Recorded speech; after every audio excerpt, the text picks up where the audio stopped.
지난주에 저는 거의 교회에 없고 세미나가 많이 있어서 외부에 주로 있었습니다. 청소년 세미나에 다녀오기도 1박 2일로 다녀오기도 하고 또 지난 목요일에는 강원 서지방 교육원 주최로 진행된 세미나에도 참석했습니다. 제목이 현대 과학에 비친 신의 실루엣 이라는 그런 주제로 한양대 교수님이 오셔서 강의해 주셨습니다. 정말 흥미롭고 아주 재미있는 그런 강의였습니다. 그러면서 제가 그 세미나를 통해서 열심히 공부하고 또 이렇게 과학 관련된 세미나를 들으면서 저는 참 공부를 좋아하는구나 이런 생각을 했습니다. 공부를 좋아하십니까? 다들 안 좋아하시는군요. 예. 그러면 공부는 좋아하는 사람만 하는 걸로 하도록 하겠습니다. 예. 거기에서 제가 여러 가지 얘기를 굉장히 많이 하셨는데 가장 기억에 남고 우리 성도님들하고 나누면 좋겠다 하는 부분이 있어서 함께 나누려고 합니다. 골드락존이라는 걸 알고 계십니까? 예, 좀 아시는 분들은 아실 거예요. 이 골드락존은 생명체가 존재할 수 있는 적정 온도와 환경을 가진 우주 공간의 영역을 말하는 것입니다. 천문학에서는 태양으로부터 거리가 너무 가깝지도 또 너무 멀지도 않은 영역을 지칭합니다. 그래서 거리가 너무 가까우면 어떻습니까? 너무 뜨겁죠. 예. 그리고 너무 멀면 어떻게 됩니까? 너무 춥습니다. 그죠? 즉 지표의 액체 상태의 물이 존재할 수 있는 거리의 범위를 말하는 것이 골드락존입니다.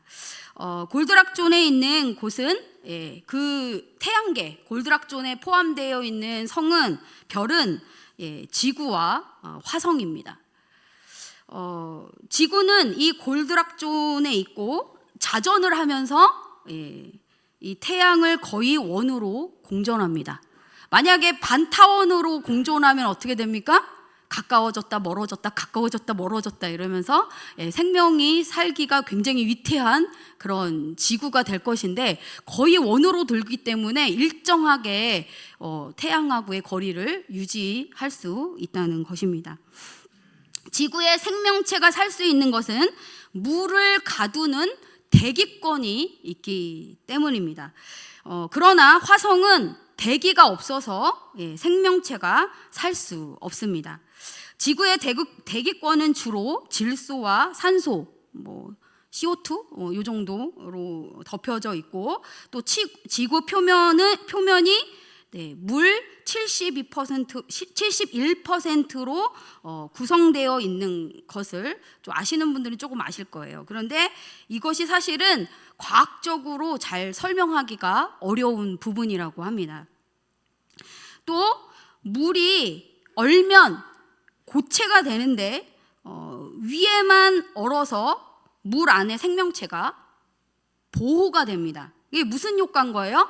이 얼음이 얼어서 이 물속 온도를 유지시켜 주는 거예요. 단열 효과가 있는 거예요. 오히려 춥게 하는 게 아니라 더 추워지는 것을 이 얼음이 막는 것입니다. 이런 모든 것들이 우연으로 이렇게 될 수가 없다는 것을 교수님이 강의하신 것입니다. 강의하신 한양대 교수님은 이 지구의 대기를 하나님이 담요로 덮어놓은 것 같이 생명을 보호하는 것이라고 이렇게 표현하셨습니다. 저는 그것을 들으면서 하나님께서 마치 어머니의 태에서 사람의 생명을 보호하신 같이 지구를 보호하시는구나 라는 생각을 했습니다. 오늘 설교 말씀도 이 태와 같은 어머니와 모태와 같은 하나님께서 우리에게 생명을 주신 좀 기적 같은 그런 말씀이 오늘 설교 본문 말씀입니다. 사사시대는 우상숭배, 불순종과 도덕적 타락이 가득한 암흑의 시대였습니다. 하나님의 백성들이 하나님 없이 자기 소견에 옳은 대로 행하며 살아갔습니다. 사사기는 범죄, 징계, 회개, 구원, 그리고 다시 재범죄, 이어지는 이런 악순환의 반복입니다. 이스라엘 백성들이 하나님 앞에 우상 숭배로 죄를 짓고 그 결과 하나님께서 이방 민족을 들어서 징계를 하시면 또 어떻게 해요? 이스라엘 백성들이 하나님께 살려달라고 부르짖어 회개를 합니다. 그러면 하나님께서 이 사사를 일으키셔서 구원해 주셨습니다. 그러나 평화가 찾아오면 다시 하나님을 잊고 하나님 목전 앞에서 범죄하고 또 징계하시면 다시 고통에서 건져달라고 회개합니다. 하나님께서 다시 그러면 사사를 다시 세우셔서 보내주셔서 구원해 주시는 일이 계속 반복되고 있습니다. 인정하기는 싫지만 우리의 인생과 참 많이 닮아 있습니다. 우리 1절 말씀 제가 읽도록 하겠습니다. 이스라엘 자손이 다시 여호와의 목전에 악을 행하였으므로 여호와께서 그들을 40년 동안 블레셋 사람의 손에 넘겨주시니라. 오늘 말씀도 이스라엘 백성들이 어떻게 하고 있는 거예요? 하나님의 구원의 역사를 잊어버리고 여호와의 목전 앞에서 악을 행하여서 하나님께서 이스라엘 백성들을 30년 동안 블레셋 사람의 손에 넘기셨습니다. 이 블레셋 민족은 갈릴리 북부 산지와 해안 평지에 거주하고 있어서 지리적으로 군사 이동과 병거 운영에 매우 유리한 그런 지대에 있습니다. 그리고 철기 기술이 발달하여서 철병거와 마병을 갖고 있는 아주 강력한 민족이었습니다. 또 블레셋은 장군 체제, 그 체제를 갖추고 있어서 용병, 정예, 보병 이런 것들이 구비되어 있었어요. 아주 조직적인 군대를 보유하고 있었던 것입니다. 그런데 이스라엘은 사무엘상에 나오는 것처럼 철 연장을 만들 능력이 없어서 농기구 연마하는 것도 블레셋에게 의존해야 했다고 이렇게 기록되어져 있습니다. 우리의 인생에도 블레셋 같은 징계가 찾아옵니다. 이러한 징계가 있기 전에 하나님 앞에 나아가 회개하시기 바랍니다. 악순환이 반복되지 않도록 하나님께 죄를 철저히 회개하고 죄로부터 완전히 돌아서시기 바랍니다. 아멘.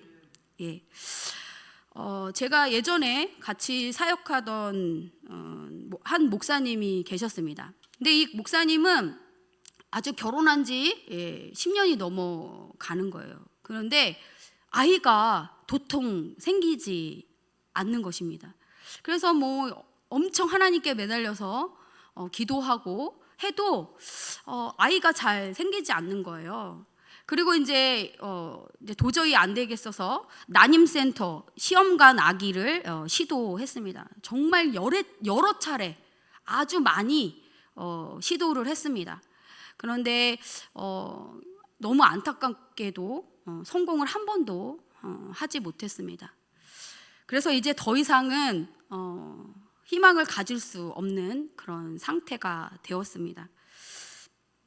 그런데 너무 놀라운 것은 다 포기하고 내려놓으니까 하나님께서 태의 문을 열어서 아기를 주셨습니다. 할렐루야. 태의 문은 전적으로 하나님 손에 있는 것입니다. 그래서 지금 현재 애가 셋입니다. 그리고 심지어 최근에 이 강원도로 사역하러 오셨더라고요. 그래서 교단 행사 때 만나서 굉장히 반가웠습니다. 또 같이 전에 사역하던 한 목사님이 5년이 되었는데도 아기가 생기지 않는 거예요. 그래서 온 교회에서 막 이제 관심이 집중되는 거죠. 막 기도해 주겠다는 사람도 많고, 본인들도 처음에는 막 1, 2년 됐을 때, 한 2, 3년 됐을 때까지는 저희는 아직은 젊습니다. 막 이렇게 반응을 보였습니다. 그런데 5라는 숫자가 탁 넘어가니까 본인들도 굉장히 불안하다라는 생각이 들었던 모양이에요. 그래서 막 여기저기 이제 기도를 부탁했습니다. 그렇게 또 기억날 때마다 저도 기도하고는 했습니다. 그러다가 어느 날 새벽에 새벽 기도에 제가 기도할 게 엄청 많아가지고 열심히 기도하고 있는데 그 기도를 하던 거를 멈추고 갑자기 그 가정을 위해서 하나님이 기도하게 하시는 마음을 주셨어요. 그래서 제가 다른 기도를 다 뒤로 미루고 그 가정을 위해서 막 아주 뜨겁게 아이를 달라고 막 이렇게 기도했습니다. 그리고 나서는 제가 그렇게 기도하고 하루 이틀 지나서 그 목사님하고 개인적인 대화를 하다가 제가 이렇게 말했습니다. 하나님께서 올해 이 가정에게 아기를 주실 것입니다. 이렇게 말했어요. 이야, 아기가 생겨야 되는데 만약에 안 생기면 저는 사기꾼이 되는 거 아닙니까? 근데 제가 무슨 용기가 나서 낳는지 제가 그 가정에게 그렇게 선포했습니다. 그런데 정말로 이게 우연인지 우연이 아닌지 정말로 그 가정에 그 해에 아기가 생겼습니다. 네, 할렐루야. 근데 뭐 그때 계속 여기저기에 기도 부탁을 했다고 말씀드렸지 않습니까? 저만 기도했겠습니까? 온 양가 부모님이 기도했을 것이고 온 교회에 아시는 분들이 다 열심히 기도했을 것입니다. 본인들과 많은 분들의 기도가 합쳐져서 응답하신 것입니다.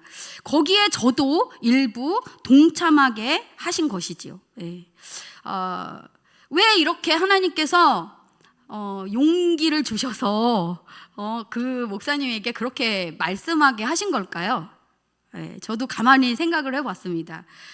그것은 하나님의 일하심을 드러내시기 위한 것입니다. 아멘. 하나님께서 전적으로 하셨고 전적으로 그 일을 통하여서 영광 받으시기 위해서 말씀해 주신 것이라고 저는 생각합니다.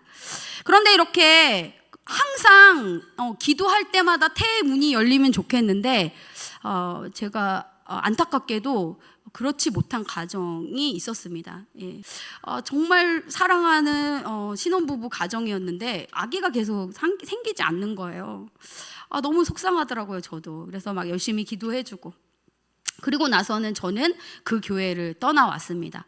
그리고 나서 제가 새로운 교회에서 사역하고 있는데 두 부부가 그 교회에 저를 찾아왔습니다.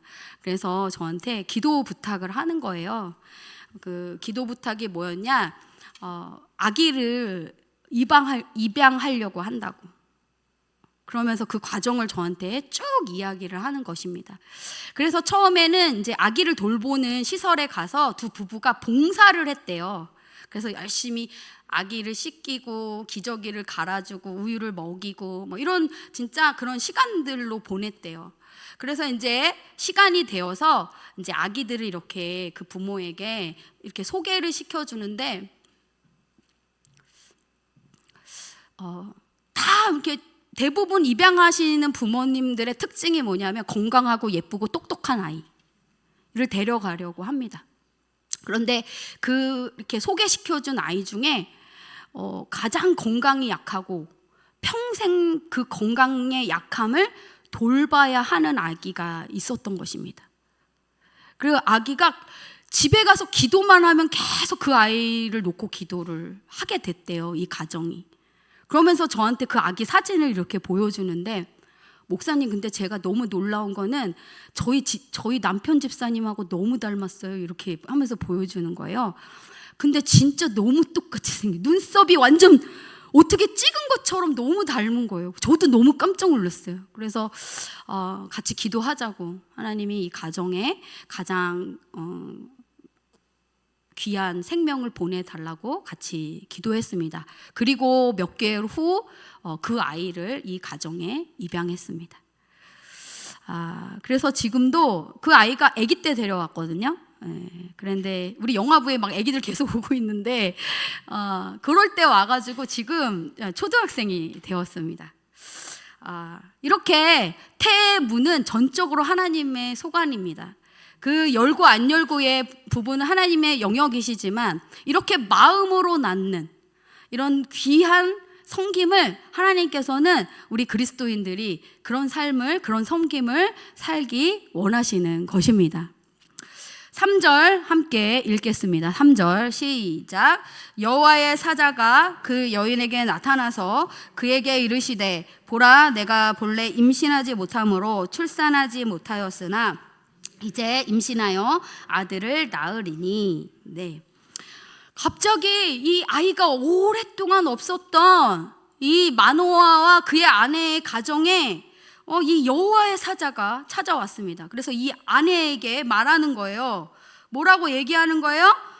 내가 이제 임신하여서 아들을 낳을 것이다. 이렇게 말해줍니다.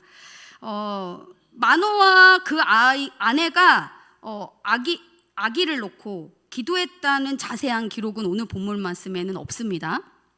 그럼에도 오늘 본문 말씀을 자세히 살펴보면 그들이 출산을 위해 기도했음을 추측할 수 있습니다. 부부는 오랫동안 기도했지만 응답되지 않아 간절했던 기도가 점점 흐려지고 잊어버렸을 것입니다.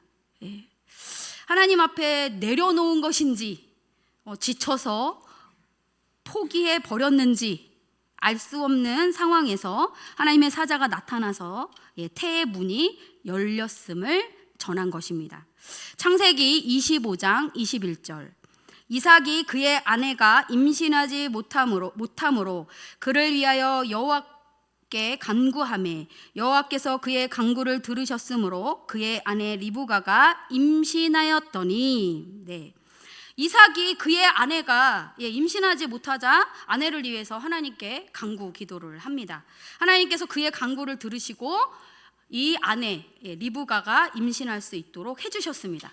그런데 이 말씀 한 구절로만 딱 기록되어 있어서 이게 곧바로 응답해 주신 것처럼 보이지만 그들이 결혼한 지 20년 만에 아이를 주셨습니다. 그게 누구예요? 에서와 야곱입니다.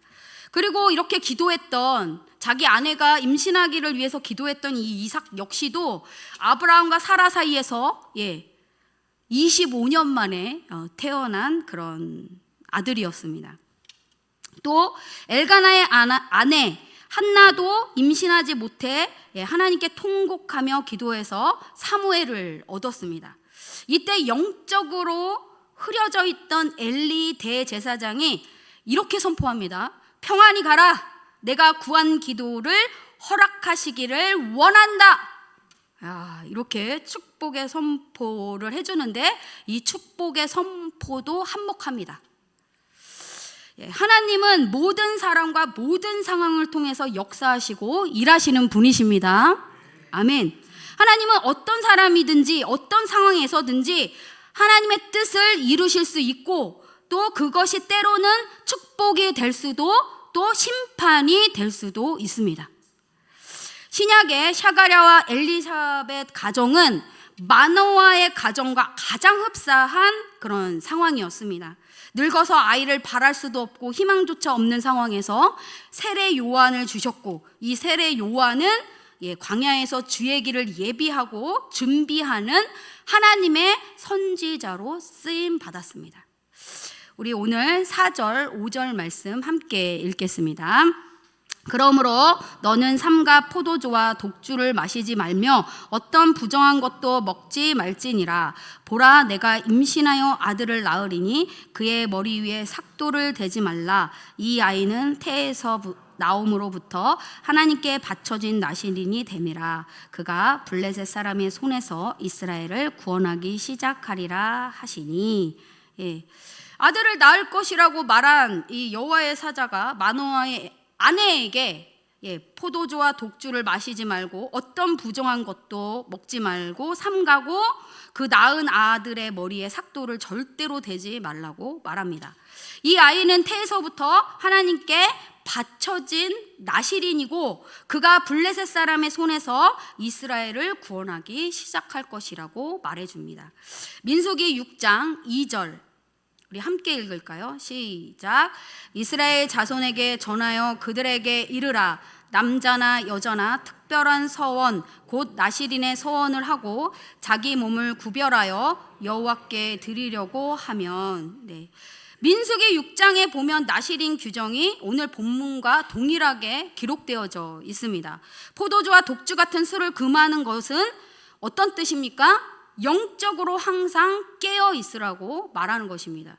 또 머리에 삭도를 대지 말라는 것은 하나님께 전적으로 복종하라는 뜻입니다. 그리고 마지막으로 시체같이 부정한 것을 만지지 말라는 것은 죄악으로부터 자신을 성결하게 하라고 말씀하시는 거예요. 그러니까 하나님께서 구별하신 나실인은 영적으로 깨어서 하나님께 전적으로 복종하고 하나님이 쓰실 수 있도록 깨끗한 그릇, 거룩한 도구가 되라는 것입니다. 사람들은 이러한 규정들이 사람을 억압하고 자유롭지 못하게 한다고 생각합니다. 그러나 사람은 하나님 법 아래 있을 때 진정한 자유를 누리고 하나님의 보호하심과 공급하심을 경험할 수 있습니다. 왜 그렇습니까? 지켜야 할 선이 선명해서 헷갈리지 않기 때문입니다. 이러한 선이 존재하지 않으면 사람으로서 넘지 말아야 할 선을 넘게 되는 것입니다.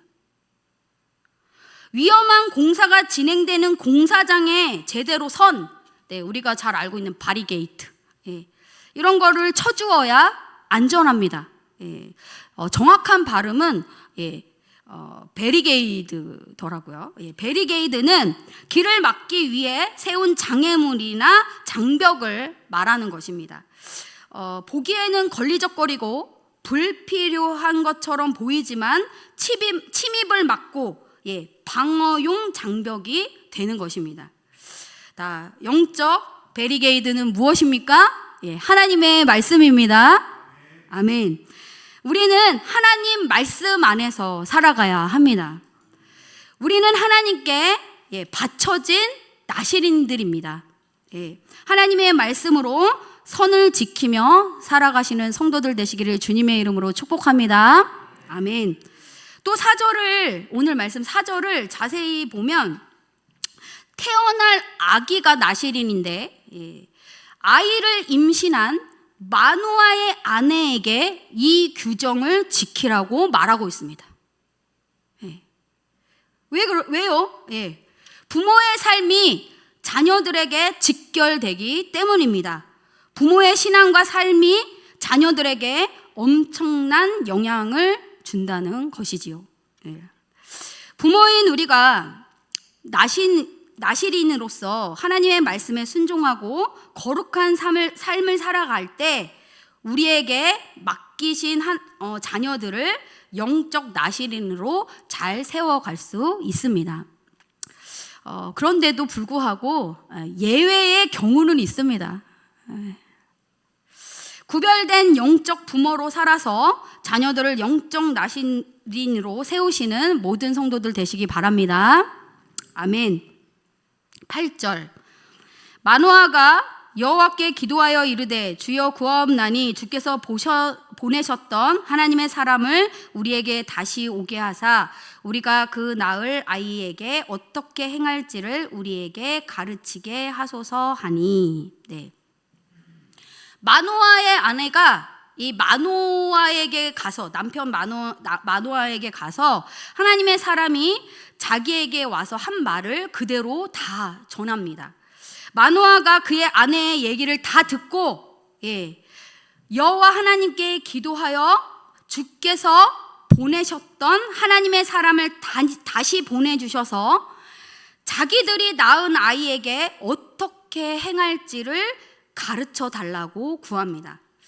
하나님께서 아버지 마노아의 기도를 들으셨습니다. 아멘. 자녀들에게 어머니의 기도만 중요한 것이 아닙니다. 아버지들, 다 눈을 뜨십시오. 일어나십시오. 어머니 기도만 중요한 것이 아니고 아버지의 기도도 정말 중요합니다. 기도하는 시간에 새벽이든 또 정한 시간이든 주무시지 말고 깨어서 뜨겁게 간절히 자녀들을 위해, 교회를 위해 기도하십시오. 그래야 마노아처럼 영성 있는 아버지가 됩니다. 그의 아내가 밭에서 이렇게 일을 하고 있을 때 하나님의 사자가 다시 임했습니다. 그런데 마노아는 그때도 함께 있지 않았습니다. 그래서 그의 아내가 급히 달려가서 마노아에게 이 사실을 알렸습니다. 그의 아내가 왜 남편에게 갔을까요?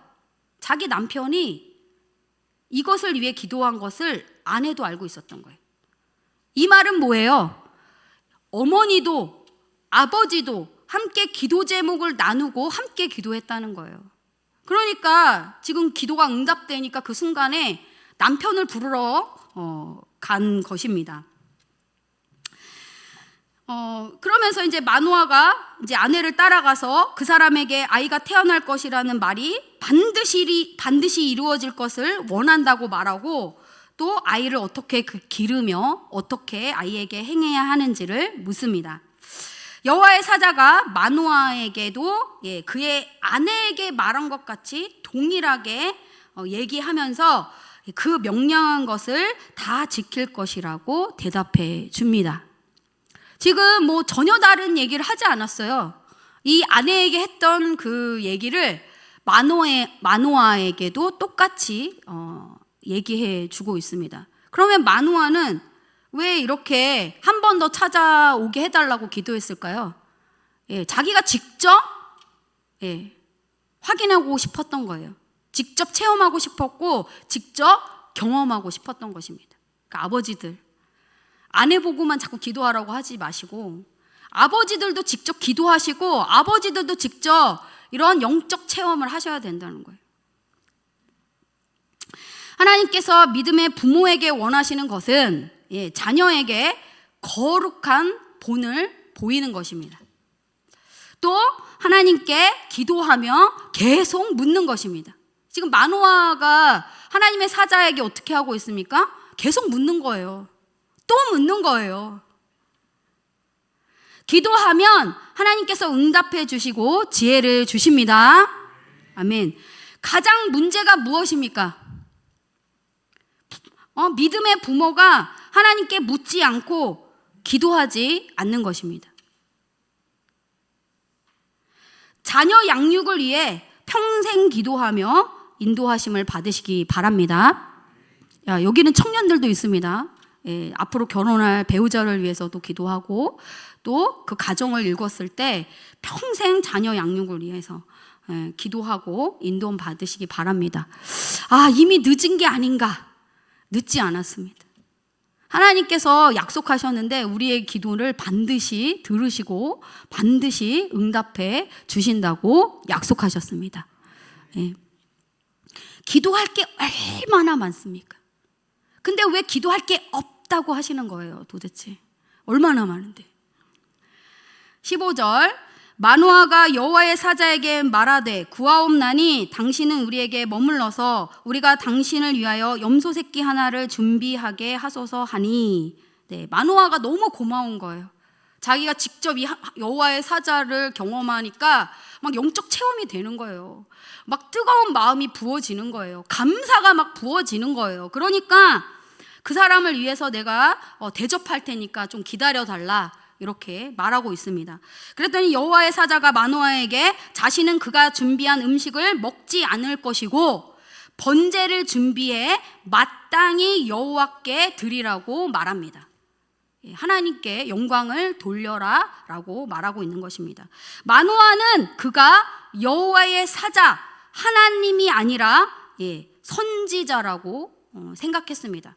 그래서 그가 기도할 때마다 말할 때마다 뭐라고 얘기해요? 하나님의 사람, 이렇게 표현하죠. 그가 하나님의 사자라고 알지 못했던 것입니다.